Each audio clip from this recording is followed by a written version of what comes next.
ఓం శాంతి. మునుపటి ఎపిసోడ్లో దేవుడు బాధలిస్తాడని మీరు నేర్చుకున్నారా? అయితే ఈరోజు మనం మరో ముఖ్యమైన, చాలా లోతైన ప్రశ్నను చూద్దాం. అసలు ప్రతి కులానికి, ప్రతి వంశానికి, మతానికి, ఇలా ప్రతిదానికి వేరువేరు దేవుళ్ళు ఉంటారా? సరే, దీనికి సమాధానమేంటో తెలుసా? చాలా సింపుల్. దేవుడు ఒక్కడే. అవును, ఆధ్యాత్మికతలో ఇదే అన్నిటికన్నా ముఖ్యమైన మూలసత్యం. అయితే ఇక్కడే ఒక ప్రశ్న వస్తుంది కదా, దేవుడు ఒక్కడే అయితే మరి మనం ఎందుకు ఇన్ని రూపాల్లో పూజిస్తున్నాం? ప్రపంచమంతా చూస్తే ఎంతోమంది దేవుళ్ళు కనిపిస్తారు. మరి ఈ గందరగోళమంతా ఎక్కడ మొదలైంది? అసలు కారణమేంటంటే గొప్ప గొప్ప ఆత్మల పాత్రను మనం సరిగా అర్థం చేసుకోకపోవడమే. ఉదాహరణకు, మనం పూజించేవారిలో మొదటి రకం దేవాత్మలు. అసలు వీళ్ళెవరంటే ఆ ఒక్క పరమాత్మనుంచే దివ్యజ్ఞానాన్ని పొంది ఆ తర్వాత దైవత్వాన్ని పొందినవాళ్లు. ఇక్కడ మనం గుర్తుపెట్టుకోవలసిందేంటంటే వాళ్లు దైవత్వాన్ని పొందారేగాని వాళ్లే పరమాత్మ కాదు. ఇక రెండో వర్గం చూస్తే ధర్మాత్ములు. వీళ్ళు ఏం చేశారంటే ఆ ఒక్క పరమాత్ముడి గుణగణాలని కీర్తిస్తూ ఆయన చూపిన దారిలోనే నడిచారు. అలా నడుస్తూ వాళ్లు ధర్మపరులుగా, శ్రేష్ఠులుగా మారారు.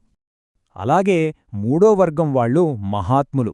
వీళ్ల ప్రత్యేకత ఏంటంటే తమ జీవితాంతం ఆ ఒక్క పరమాత్ముడి గొప్పతనాన్ని, ఆయన మహిమను గానం చేశారు. దానివల్లే వాళ్లు గొప్ప ఆత్మలుగా, మహాత్ములుగా కీర్తించబడ్డారు.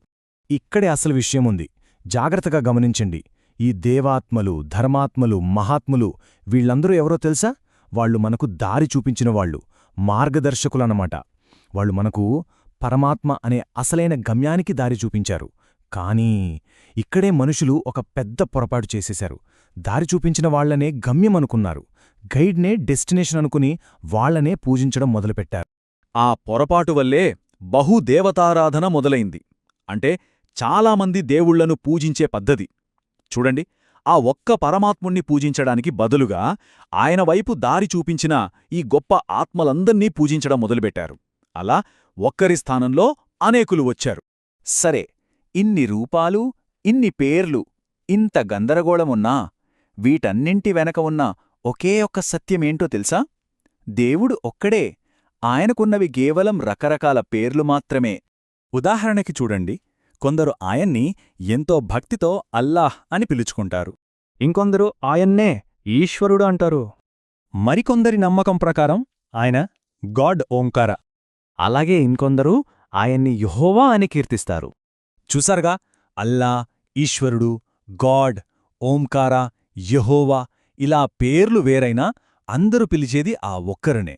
అందుకే ఇక్కడ చెప్పినట్టు దీని అర్థం ఒక్కటే. దేవుడు అందరికీ ఒక్కడే. తదుపరి ఎపిసోడ్లో దేవుడు మనలాగే మానవ జన్మ తీసుకుంటాడో లేదో తెలుసుకుందాం. ఓం శాంతి.